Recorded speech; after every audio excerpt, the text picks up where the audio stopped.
മൈടെക്കിൻ്റെ പുതിയൊരു വീഡിയോയിലോട്ട് എല്ലാവർക്കും സ്വാഗതം. ഇന്നത്തെ വീഡിയോ ഒരു കാട് വെട്ടി മെഷീനാണ്. വീട്ടിൽ തന്നെ ഏറ്റവും ചെലവ് കുറഞ്ഞ രീതിയിൽ ഒരു കാട് വെട്ടി മെഷീൻ എങ്ങനെ ഉണ്ടാക്കാമെന്ന് നോക്കാം. കാട് വെട്ടി മെഷീൻ്റെ മോട്ടറായിട്ട് യൂസ് ചെയ്യുന്നത് നമ്മൾ പഴയ വണ്ടിയുടെയൊക്കെ AC ബ്ലോവറാണ്. ഇത് ഈ വണ്ടിയൊക്കെ പൊളിക്കുന്നവർന്ന് കുറഞ്ഞ വിലയ്ക്ക് കിട്ടുന്നതാണ്. ബ്ലോവറിൽ നിന്ന് മോട്ടർ അഴിച്ചെടുക്കാൻ വേണ്ടി മോട്ടറിൻ്റെ 3 വശങ്ങളിലും റബ്ബറിൻ്റെ ചെറിയ ലോക്കുണ്ട്. അത് വീഡിയോ കാണുന്ന പോലെ സ്ക്രൂ ഡ്രൈവർ വെച്ച് തിക്കി കഴിഞ്ഞ് കഴിഞ്ഞാൽ മോട്ടർ അഴിഞ്ഞു വരും.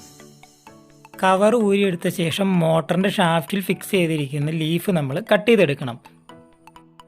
പഴയ വാഹനങ്ങളൊക്കെ പൊളിക്കുന്ന സ്ഥലത്ത് ചെന്ന് കഴിഞ്ഞ് കഴിഞ്ഞാൽ ഇതുപോലത്തെ ഒരു ബ്ലോവർ നമുക്ക് കുറഞ്ഞ ചിലവിൽ മേടിക്കാൻ പറ്റും. ഞാനിത് മേടിച്ചപ്പോൾ 300 രൂപയായുള്ളൂ. നമ്മുടെ ഗ്രാസ് കട്ടർ നിർമ്മിക്കാൻ വേണ്ടിയിട്ട് 150 സെൻറ്റിമീറ്റർ നീളവും 90 സെൻറ്റിമീറ്റർ നീളവുമുള്ള 3/4 ഇഞ്ചിൻ്റെ 2 സ്ക്വയർ പൈപ്പ് ആവശ്യം. സ്ക്വയർ പൈപ്പിൻ്റെ അറ്റത്ത് മോട്ടർ ഫിക്സ് ചെയ്യാൻ വേണ്ടി വീഡിയോയിൽ കാണുന്നത് പോലെ പഴയ ഒരു ക്ലാമ്പ് ആവശ്യമുണ്ട്. ഇത് നമുക്ക് മോട്ടറിൻ്റെ അളവിനനുസരിച്ച് യു പോലെ ബെൻഡാക്കി എടുക്കണം. വീഡിയോയിൽ കാണുന്നത് പോലെ മോട്ടറിൻ്റെ സൈസിൽ ബെൻഡാക്കി എടുത്ത ശേഷം 150 സെൻറ്റിമീറ്റർ നീളമുള്ള സ്ക്വയർ പൈപ്പിൻ്റെ അറ്റത്താണ് നമ്മൾ ഈ മോട്ടർ സെറ്റ് ചെയ്യുന്നത്. മോട്ടറിൻ്റെ ക്ലാമ്പ് സ്ക്വയർ പൈപ്പിൽ ഫിക്സ് ചെയ്യുന്നത് നെറ്റ് ബോൾട്ട് ഉപയോഗിച്ചാണ്. അപ്പോൾ ഒന്നുകൂടെ സ്ട്രോങ് ആവാൻ വേണ്ടി നമ്മൾ വീഡിയോയിൽ കാണുന്നത് പോലെ 2 എല്ലാങ്കിൾ വെച്ച് വെൽഡ് ചെയ്ത് കൊടുക്കണം.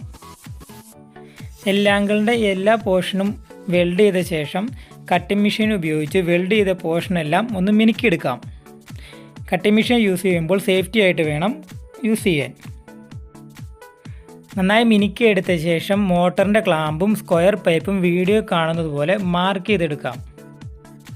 ക്ലാമ്പിലും സ്ക്വയർ പൈപ്പിലും മാർക്ക് ചെയ്ത ശേഷം 2 സൈഡിലും ഹോൾ അടിച്ചെടുക്കണം. മോട്ടർ ഫിക്സ് ചെയ്യുന്ന ക്ലാമ്പിലും ഹോൾ അടിച്ച ശേഷം 8mm നെറ്റ് ബോൾട്ട് ഇട്ട് ക്ലാമ്പ് ഒന്ന് ഫിറ്റ് ചെയ്ത് നോക്കാം.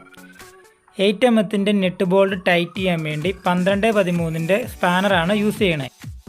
അടുത്തതായി നമ്മൾ ഗ്രാസ് കട്ടറിൻ്റെ കൈ പിടിക്കാനുള്ള പോർഷനാണ് ഉണ്ടാക്കാൻ പോകുന്നത്.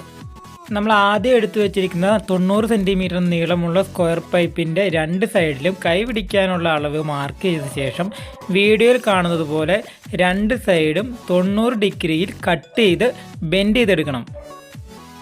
2 സൈഡും 90 ഡിഗ്രിയിൽ ബെൻഡ് ചെയ്തെടുക്കണം. കട്ടിംഗ് മെഷീൻ ഉപയോഗിക്കുമ്പോൾ സേഫ്റ്റി ആയിട്ട് വേണം കട്ടിംഗ് മെഷീൻ ഉപയോഗിക്കാൻ. 2 സൈഡും 90 ഡിഗ്രിയിൽ ബെൻഡ് ചെയ്ത ശേഷം ഹോളെല്ലാം വെൽഡ് ചെയ്ത് അടച്ചെടുക്കണം. വെൽഡ് ചെയ്ത പോർഷനെല്ലാം ഗ്രൈൻഡിംഗ് മെഷീൻ ഉപയോഗിച്ച് മിനുക്കിയെടുക്കണം. മോട്ടർ ഫിക്സ് ചെയ്യുന്ന പൈപ്പിൻ്റെ എൻഡിൽ നിന്ന് 100 സെൻറ്റിമീറ്റർ മാർക്ക് ചെയ്ത് ഹാൻഡിൽ വെച്ച് വെൽഡ് ചെയ്തെടുക്കണം. ഹാൻഡിൽ വെൽഡ് ചെയ്യുമ്പോൾ 2 സൈഡിൽ നിന്നും ഈക്വൽ മെഷർമെൻറ്റ് വീഡിയോയിൽ കാണുന്നത് പോലെ വെച്ച് വേണം വെൽഡ് ചെയ്തെടുക്കാൻ. വെൽഡ് ചെയ്യുമ്പോൾ ഹാൻഡിലിൻ്റെ 4 സൈഡും നന്നായി വെൽഡ് ചെയ്യണം. നമ്മുടെ ഗ്രാസ് കട്ടറിൻ്റെ ബാക്കിലാണ് നമ്മളിതിൻ്റെ ബാറ്ററി സെറ്റ് ചെയ്യാൻ പോകുന്നത്. ബൈക്കിലൊക്കെ ഉപയോഗിക്കുന്ന ബാറ്ററിയാണ് നമ്മൾ ഗ്രാസ് കട്ടർ മെഷീന് യൂസ് ചെയ്യുന്നത്. ചാർജ് തീരുന്നതനുസരിച്ച് റീചാർജ് ചെയ്യാൻ പറ്റുന്ന 12 വോൾട്ടിൻ്റെ ബാറ്ററിയാണ് ബൈക്കിലൊക്കെ വരുന്നത്.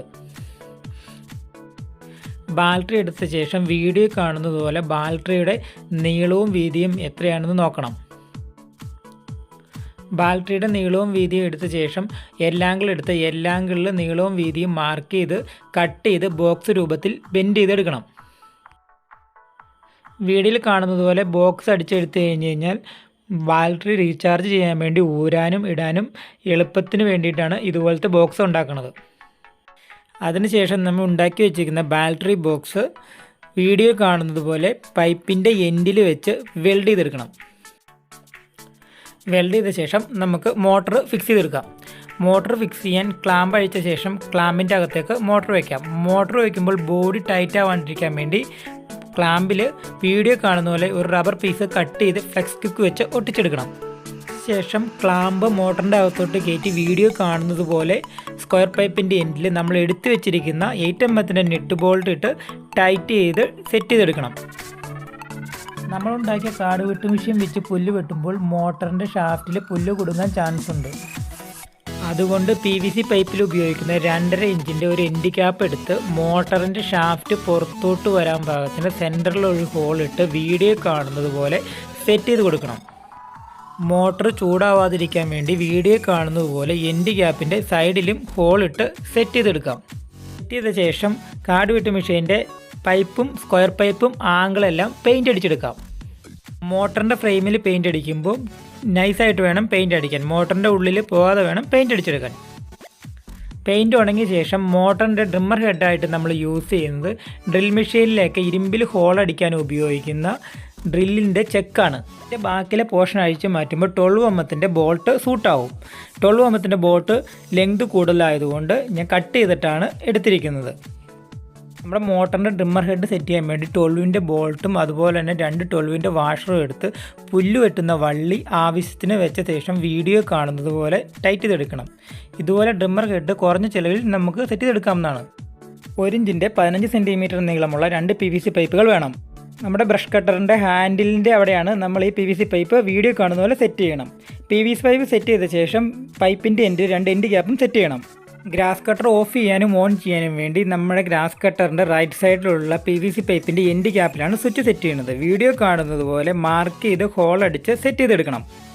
സ്വിച്ചിൻ്റെ കണക്ഷന് വേണ്ടി 50 സെൻറ്റിമീറ്റർ നീളമുള്ള കേബിൾ എടുത്ത് 2 ടെർമിനലിലും കണക്ഷൻ കൊടുക്കണം. കണക്ഷൻ കൊടുത്ത ശേഷം ഇൻസുലേഷൻ ടേപ്പ് അടിച്ച് PVC പൈപ്പിൻ്റെ ഉള്ളിലൂടെ കടത്തിയിട്ട് സെറ്റ് ചെയ്തെടുക്കണം. ബാറ്ററിയിൽ നിന്നും മോട്ടറിലോട്ട് കണക്ഷൻ കൊടുക്കാൻ വേണ്ടി 2 മീറ്ററിൻ്റെ ഇതുപോലത്തെ കേബിൾ നമുക്ക് ആവശ്യമുണ്ട്. നമ്മളെടുത്തിരിക്കുന്ന കേബിളിൻ്റെ ഒരെൻഡ് വീഡിയോ കാണുന്ന പോലെ മോട്ടറിൻ്റെ സൈഡിൽ നിന്ന് പ്ലഗിൽ കണക്ഷൻ കൊടുക്കണം. കണക്ഷൻ കൊടുത്ത ശേഷം ഇൻസുലേഷൻ ടേപ്പ് അടിച്ചെടുക്കണം. കേബിളിൻ്റെ മറ്റേ അറ്റം ബാറ്ററിയിലാണ് സെറ്റ് ചെയ്യണത്. ബാറ്ററി അഴിച്ചെടുത്ത് ചാർജ് ചെയ്യാനുള്ളത് കൊണ്ട് കേബിളിൻ്റെ അറ്റത്ത് ലെഗ് അടിച്ച് വേണം സെറ്റ് ചെയ്തെടുക്കാൻ. ലെഗ് അടിച്ച ശേഷം വീഡിയോ കാണുന്ന പോലെ കേബിള് സ്ക്വയർ പൈപ്പിൻ്റെ സൈഡിലൂടെ റൂട്ട് ചെയ്തെടുക്കണം. മോട്ടറിൽ നിന്നും ബാറ്ററിയിലോട്ട് വരുന്ന കേബിളിൻ്റെ ഒരു കേബിൾ കട്ട് ചെയ്തെടുത്ത് അതിൽ വേണം സ്വിച്ചിൻ്റെ വയറും കണക്ട് ചെയ്യാൻ. വീഡിയോ കാണുന്ന പോലെ സ്വിച്ചിൻ്റെ വയറും കണക്ട് ചെയ്യുമ്പോൾ ഇൻസുലേഷൻ ടേപ്പും അടിച്ചെടുക്കണം. ഇൻസുലേഷൻ ടേപ്പ് അടിച്ച ശേഷം കേബിൾ ടൈ ഉപയോഗിച്ച് റൂട്ട് ചെയ്തെടുക്കണം. അടുത്തതായി ബാറ്ററിയിൽ കണക്ഷൻ കൊടുക്കാം. ലെഗ് അടിച്ച് വെച്ചേക്കുന്ന പോർഷൻ വീഡിയോ കാണുന്നത് പോലെ 4mm സ്റ്റാർ നെറ്റ് ബോൾട്ട് ഇട്ടാണ് കണക്ഷൻ കൊടുക്കുന്നത്. ബാറ്ററിയിൽ കണക്ഷൻ കൊടുക്കുമ്പോൾ പോസിറ്റീവും നെഗറ്റീവും തിരിഞ്ഞു പോകാതെ വേണം കണക്ഷൻ കൊടുക്കാൻ. നമ്മൾ ഉണ്ടാക്കിയെടുത്ത ഗ്രാസ് കട്ടർ ഉപയോഗിച്ച് പുല്ല് വെട്ടുമ്പോൾ അതിൻ്റെ ലോഡ് നമ്മുടെ ഷോൾഡറിലും കൂടെ വരാൻ വേണ്ടി ഇതുപോലൊരു പഴയൊരു ബാഗിൻ്റെ ബെൽറ്റ് ആവശ്യമുണ്ട്. ബെൽറ്റ് വീഡിയോ കാണുന്നത് പോലെ ഷോൾഡറിൽ ഹാങ് ചെയ്തെടുത്ത ശേഷം നമുക്ക് പുല്ല് വെട്ടി നോക്കാം. പുല്ല് വെട്ടുമ്പോൾ സേഫ്റ്റി ആയിട്ട് വേണം പുല്ല് വെട്ടാൻ. നമ്മുടെ ഗ്രാസ് കട്ടർ ഉപയോഗിച്ച് പുല്ല് വെട്ടുമ്പോൾ നല്ല രീതിയിൽ പുല്ല് കട്ടായി പോകുന്നുണ്ട്. ഇതുപോലൊരു ഗ്രാസ് കട്ടർ നമ്മുടെ വീട്ടിലുണ്ടെങ്കിൽ പെട്രോൾ അടിച്ച് കാശും കളയേണ്ട, കാതടപ്പിക്കുന്ന സൗണ്ടുമില്ല. ഇതുപോലൊരു ഗ്രാസ് കട്ടർ നമ്മുടെ വീട്ടിലുണ്ടെങ്കിൽ നമ്മുടെ മുറ്റത്തെ പുല്ലും പറമ്പിലെ പുല്ലും വളരെ കുറഞ്ഞ ചിലവിൽ കളഞ്ഞ് വൃത്തിയായി സൂക്ഷിക്കാം. വീഡിയോ ഇഷ്ടപ്പെട്ടു കഴിഞ്ഞാൽ ലൈക്ക് ചെയ്യാനും ഷെയർ ചെയ്യാനും കമൻറ്റ് ചെയ്യാനും നമ്മുടെ യൂട്യൂബ് ചാനൽ സബ്സ്ക്രൈബ് ചെയ്യാനും മറക്കരുത് കേട്ടോ. പുതിയൊരു കിടിലൻ വീഡിയോ ആയിട്ട് ഉടനെ തന്നെ വരുന്നതായിരിക്കും.